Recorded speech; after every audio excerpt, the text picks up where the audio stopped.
अब तक हमने देखा प्रेम अदिति से माफ़ी मांगता है और उसे बताता है कि उसने अपनी गलती का एहसास है। उसने जो किया वो गलती से किया, इसलिए हो सके तो वह उसे माफ़ कर दे। उस वक्त वह बहुत गुस्से में था, उससे गलती हो गई।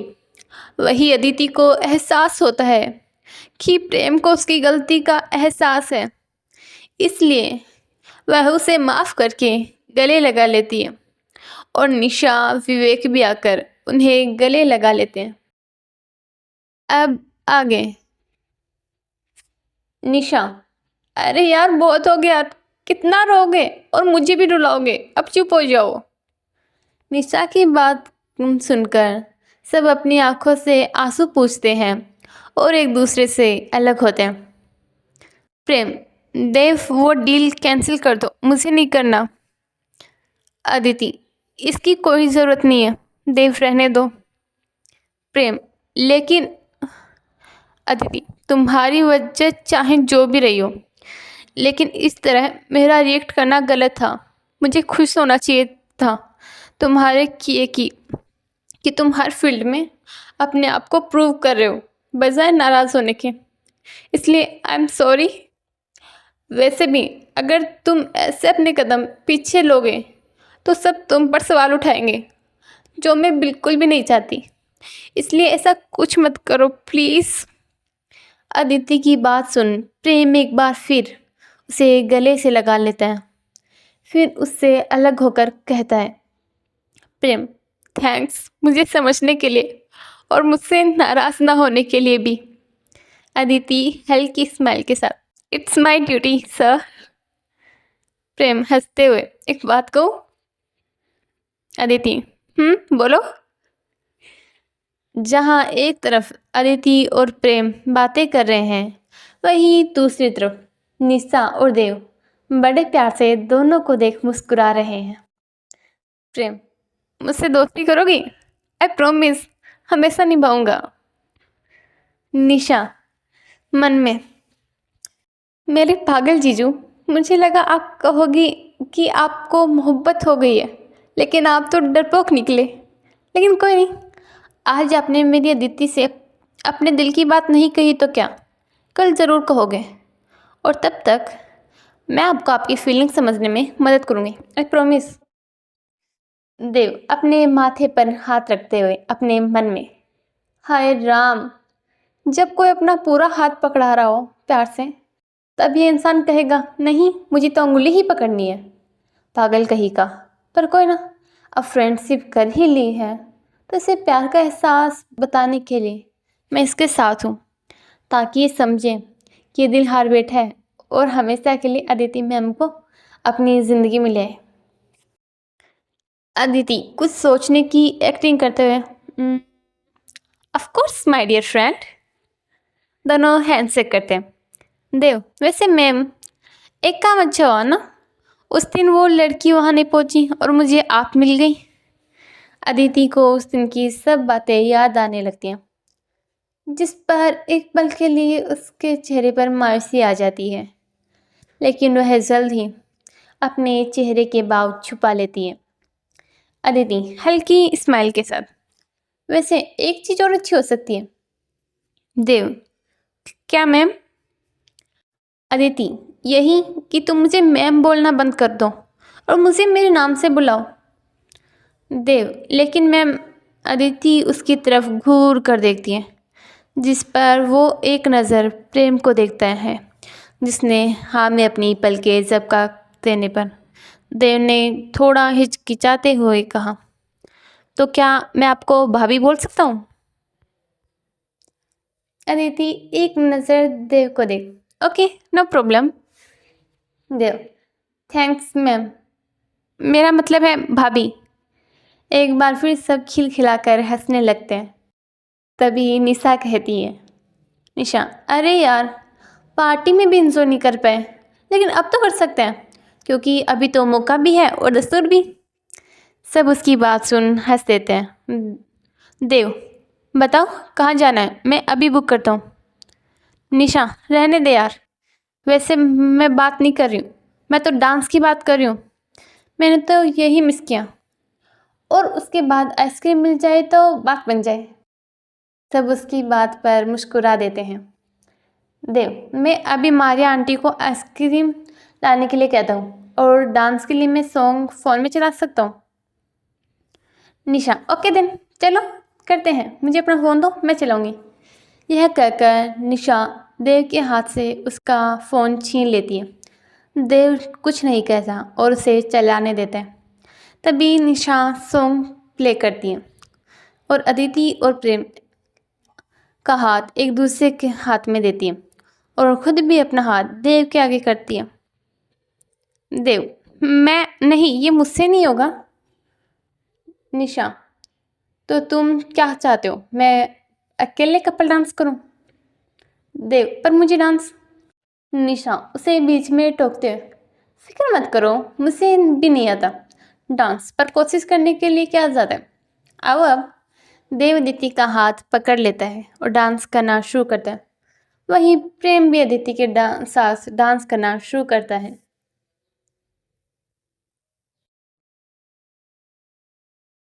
बैकग्राउंड में हुए बेचैन पहली बार सॉन्ग प्ले होता है और अदिति और प्रेम दोनों एक दूसरे की आंखों में देखकर डांस करने लगते हैं। वही दोनों को ही अपनी पहली मुलाकात से लेकर आज तक की बातें याद आ रही थी। दूसरी तरफ निशा और देव डांस कर रहे थे, लेकिन निशान ने जैसा कहा उसे डांस नहीं आता था, लेकिन देव को काफ़ी अच्छे से डांस आता था। वह निशा को संभालते हुए डांस कर रहा था। प्रेम के हाथ इस वक्त अदिति की कमर पर थे और अदिति की पीठ प्रेम की तरफ।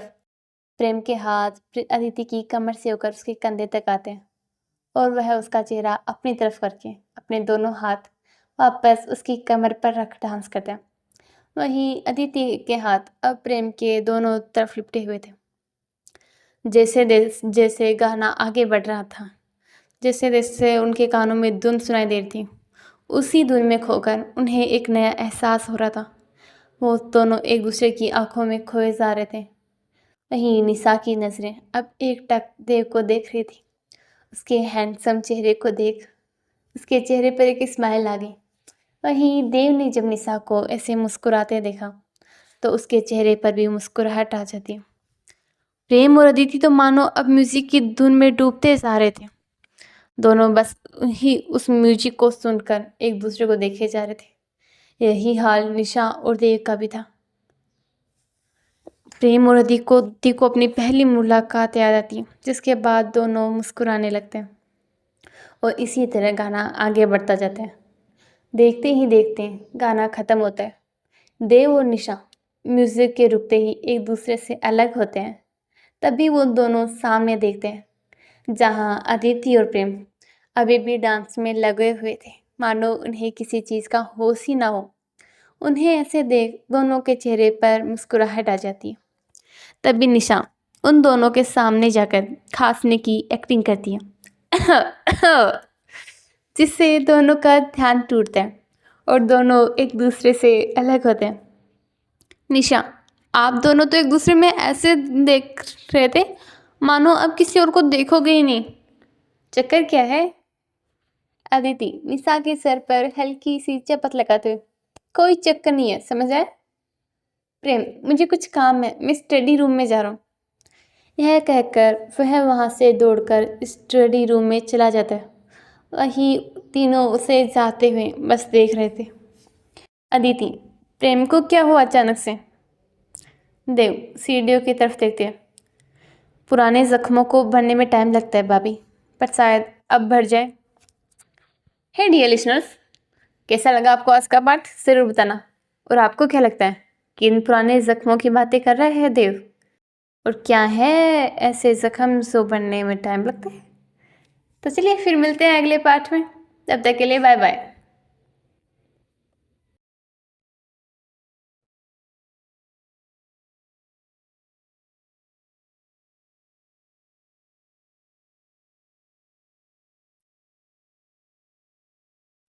एपिसोड 39।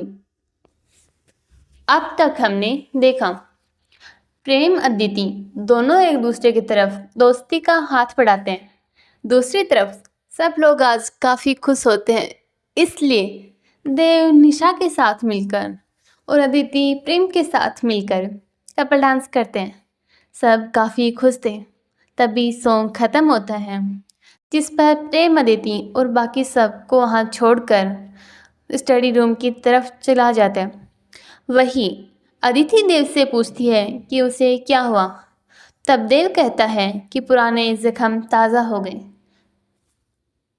अब आगे।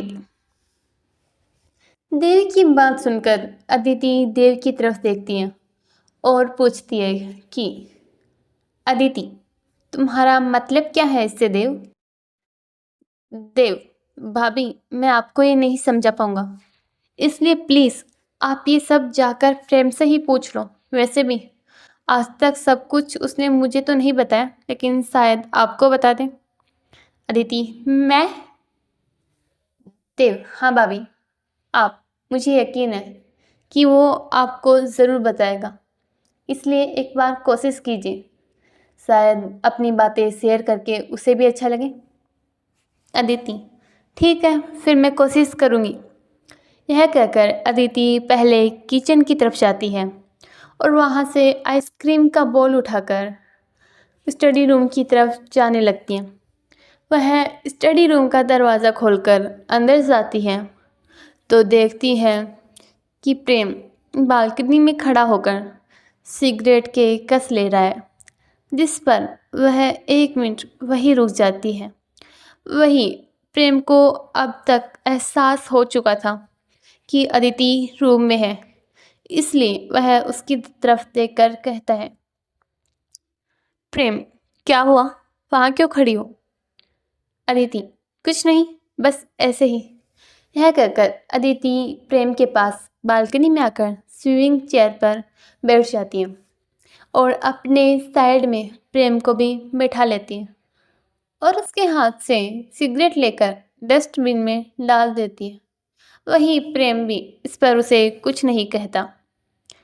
प्रेम, अगर तुम मुझसे यहाँ कुछ पूछने आई हो या देव के कहने पर कुछ बातें करने आई हो, तो मैं इस बारे में कोई बातें नहीं करना चाहता। अदिति, तुम्हें किसने कहा मैं तुमसे यहाँ कुछ पूछने आई हूँ?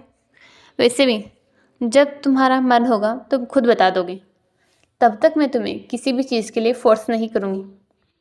प्रेम, थैंक्स मुझे समझने के लिए। क्या मैं कुछ टाइम तक अकेले रह सकता हूँ प्लीज़? अदिति, अरे यार, तुम्हें कुछ पूछ नहीं रही हूँ इसका मतलब ये थोड़ी है कि तुम्हें अकेला छोड़ दूँ, कभी नहीं। इसलिए ये उम्मीद मत लगाओ मुझसे, और वैसे भी अब तो तुमने मुझसे अपनी मर्जी से दोस्ती की है तो मुझे झेलना तो पड़ेगा। प्रेम, अच्छा। अदिति, अब चलो आइसक्रीम खाते हैं। प्रेम, मैं आइसक्रीम नहीं खाता हूँ। अदिति, क्या तुम आइसक्रीम नहीं खाते? क्या तुम इंसान ही हो ना, एलियन तो नहीं? प्रेम, अब आइसक्रीम ना खाने से मेरे इंसान या एलियन होने का क्या संबंध? अदिति, संबंध है यार, आइसक्रीम दुनिया की सबसे बेस्ट चीज़ है और अगर तुमने इसे नहीं खाई तो तुम्हें पागल हो। तुम्हें पता है आइसक्रीम खाने से स्ट्रेस भी दूर हो जाता है और जो आनंद आता है ना उसका तो क्या कहना। प्रेम, अच्छा। अदिति, हाँ। प्रेम, तो ठीक है, फिर अगर आइसक्रीम इतनी ही तारीफ हो रही है तो मैं एक बार ट्राई जरूर करूँगा। अदिति, ये हुई ना बात, ये लो खाओ। प्रेम, नहीं, तुम खिलाओ। अदिति हल्की स्माइल के साथ ओके। यह कहकर अदिति प्रेम को आइसक्रीम खिलाने लगी। वही प्रेम भी आइसक्रीम काफ़ी मज़े के साथ खाता है, जिसके बाद अदिति को अपने हाथों से खिलाता है। वहीं दूसरी तरफ देव और निशा जो दरवाजे को हलक खोलकर उन दोनों को देख रहे थे, काफ़ी खुश थे। इसी खुशी में निशा के हाथों से पास में रखा फ्लावर पॉट गिर जाती है, जिससे सबका ध्यान उस तरफ जाता है। वहीं अदिति और प्रेम उनकी तरफ देखते हैं जो छुपने की नाकाम कोशिश कर रहे हैं। अदिति, देव, निशा अंदर आओ। अदिति के कहने पर देव और निशा अंदर आते हैं। देव जहाँ शांत खड़ा था वहीं निशा अदिति को अपने दांत दिखाकर हंसती है और कहती है, निशा हम तुम दोनों की बातें नहीं सुन रहे थे, वो तो हम यहाँ से गुजर रहे थे तो तुम दोनों की बातें कान में पड़ गई तो हमने सुन ली, इसमें हमारी क्या गलती है। अदिति उसके पास देखते हुए, सच्ची? निशा, ठीक है तुम्हारी बातें ही सुन रहे थे। हैप्पी? अदिति, निशा, वैसे भी मैं तुम्हें ये कहने आई थी कि मुझे घर ड्रॉप करवा दो, मम्मी वेट कर रही होगी मेरा। प्रेम, इतनी क्या जल्दी है निशा, कुछ टाइम रुक जाओ, बाद में चले जाना, अदिति को भी तुम्हारी कंपनी मिल जाएगी। निशा, जीजू मैं तो रुक जाऊँ लेकिन मम्मा नहीं रुकने देगी, वो मेरे बिना नहीं रह पाएगी, इसलिए मुझे जाना होगा। अदिति, मैं बात करती हूँ ना आंटी से। निशा, नहीं यार, तुझे पता है ना मॉम का, वो नहीं मानेंगी। अदिति, लेकिन इससे पहले कि अदिति अपनी बात पूरी करती, निशा का फ़ोन रिंग करने लगता है।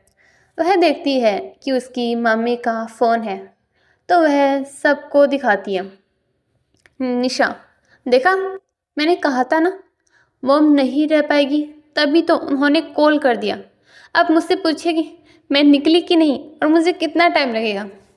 अदिति, फ़ोन स्पीकर पर रख और एक बात कर आंटी से, शायद मान जाए। निशा लंबी सांस लेते हुए, ठीक है, यह कहकर निशा फ़ोन उठाती है और स्पीकर पर रख देती है। निशा, हाँ मॉम। निशा की मॉम, निशा तुम निकल गई क्या? निशा, नहीं मॉम, बस निकलने वाली हूँ। निशा की मॉम, तो एक काम कर, मत आ, कुछ दिन वहीं रुक जा। निशा, क्या? पर क्यों मॉम? निशा की मॉम, ताकि तू वहाँ रखकर अदिति के ससुराल वालों पर नज़र रख सके। निशा की मॉम की बातें सुन सब लोग शॉक्ड होकर फ़ोन की तरफ देखते हैं। निशा, क्या? आप ये क्या बोल रही हो मॉम? निशा की मॉम, सही बोल रही हूँ मैं, देख तू वहाँ एक दिन गई है तो एक दिन तो सब लोग तेरे सामने दिखावा कर सकते हैं कि वो अदिति के साथ अच्छे हैं, लेकिन अगर वो सच में अदिति के साथ अच्छे ना रहे तो, और सिर्फ तेरे सामने दिखावा कर रहे हो तो, इसलिए तू वहाँ रहकर पता कर क्या उस लड़के के बाहर जाने के बाद भी उसके घर वाले अदिति के साथ अच्छे से बिहेव करते हैं या नहीं। निशा, पर मॉम ऐसा कुछ नहीं है। निशा की मॉम, बेटा कोई भरोसा नहीं है, हो सकता है कि वो सिर्फ तेरे सामने ही दिखावा कर रहे हो और ऐसा कुछ ना हो।